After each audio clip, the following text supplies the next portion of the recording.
This is Awkward Occurrence, or Awkward Entertainment. So, Mr. William Mccloud, the boyfriend of Angela Mccloud, is back in jail on charges of child abuse. So, allegedly, he assaulted his ex-child when he struck the 8-year-old during an altercation between him and the mother. And the 8-year-old tried to intervene in the fight. So Mr. Mccloud allegedly, in a drug-filled rage, assaulted the child. So you can see him on the screen. This is before the incident. This is when he's getting out of jail for stealing a car or help steal a car. But drug-filled rage, struck a child, was arguing with a woman.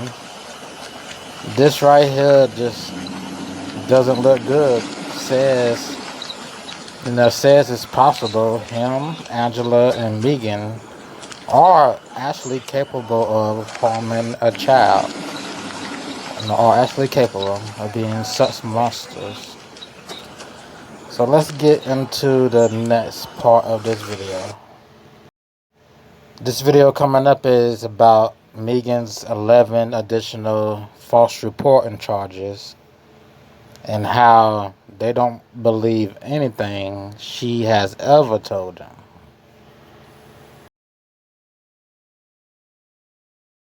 So charge 1 would be false statement concerning Evelyn Boswell, and that she was in the custody of her father, Ethan Perry.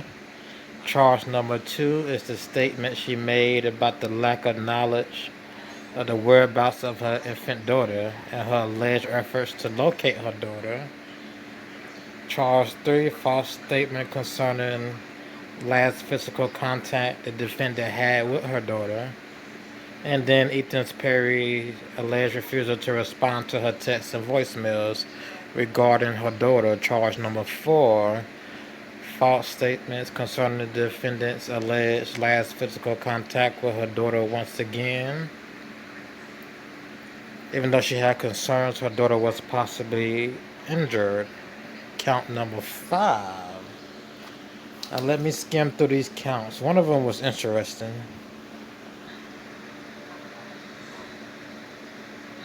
So that's related to Ethan Perry lie. Count number 5 is. Count number 6. That's related to Ethan Perry again. Count number 6 and 5 related to Ethan Perry. This count number 7 is mother possibly having her infant daughter but refusing to share with the defendant. That has to do with Angela Boswell. The location of her daughter.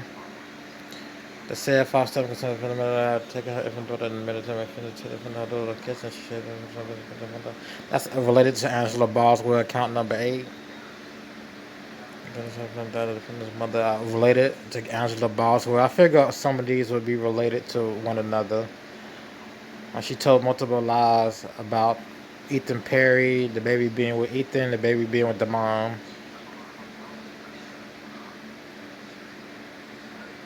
That's related to Angela.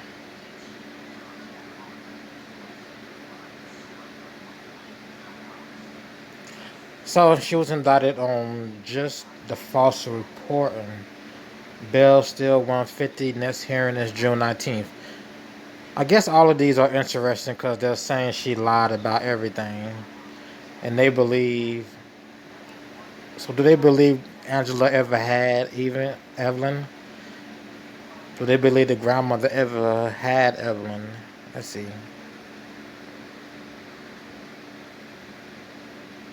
I don't think they believe that. But they don't believe nothing she told them. Not a single word.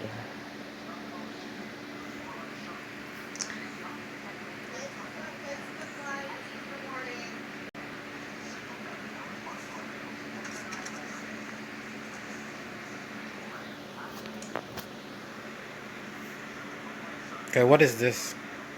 Good evening, everyone. This is Ansley Daniel with News Channel 11. Just into our newsroom. is the indictment of Megan Boswell that just came down moments ago. There are 11 counts of false reports in this between February 18th and the 23rd.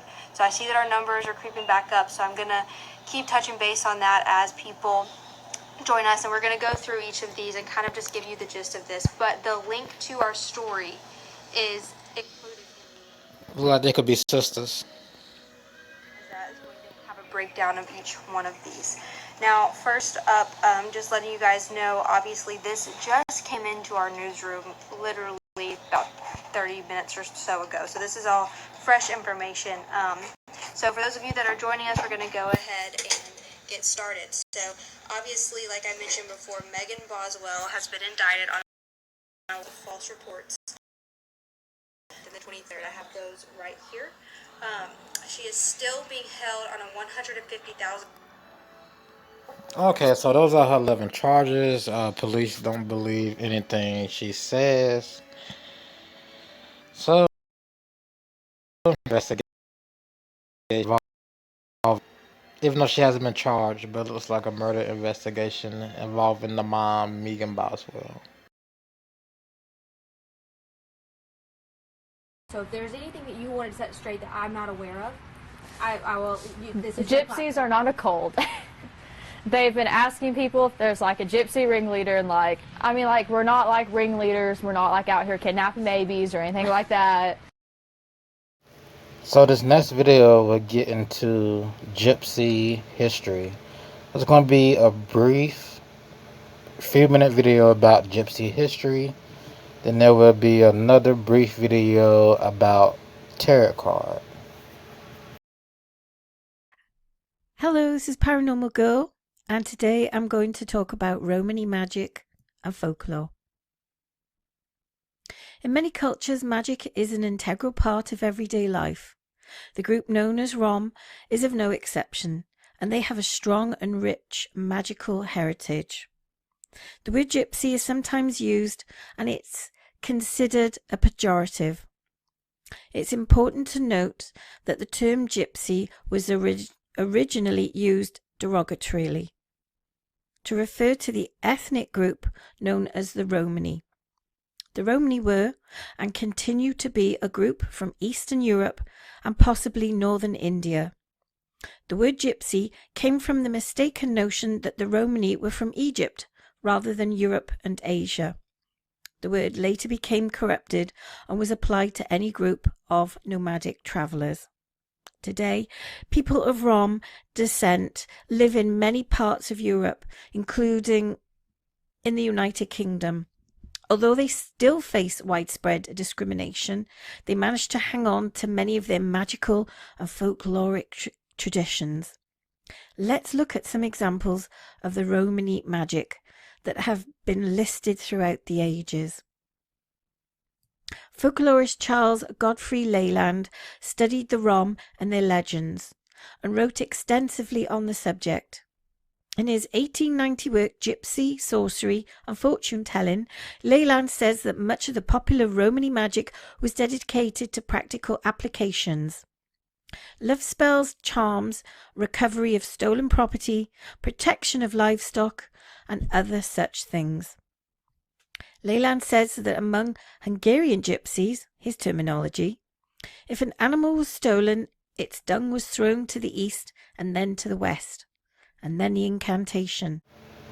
Okay, now this video is simply don't teach magic or false spirituality to your children, and do the things you're about to see or hear about this father in the upcoming video.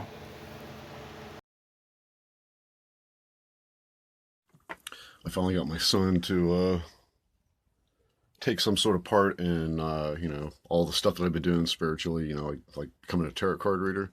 And he just came out here to see what I'm doing.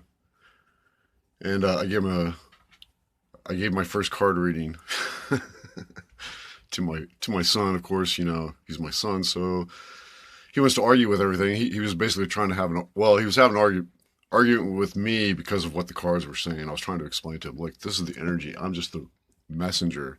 This is spirit. You're arguing with spirit. You're getting that. You're allowing that ego, the same ego you give me. You know, that kind of thing. And I think, as simple as this little 1-day card reading was, I think it had an incredible impact on him because he actually. I mean, never mind. But anyways, it came out that the reading I gave him. Now, it took me a little bit to do this reading. A lot of it, I could feel the energy off the cards. Plus, I kind of already know what the meaning of the cards are. Plus, I can just look at the picture and then I feel the energy. I know what to say, if that makes sense. And why is this thing locked up? But anyways, the freaking cards told him for his energy today exactly what I've been telling him for years. And that's what he ended up believing. He's going to go think about that shit. But it gave a perfect description of what I've been trying to tell him for a long time. About being stagnant, being stuck, looking for something to come while doing absolutely nothing to manifest it and that sort of thing. I mean, it was great because I was like, maybe it was a mixture of our energy. I don't know. But, he knows that's a message from spirit, I guess.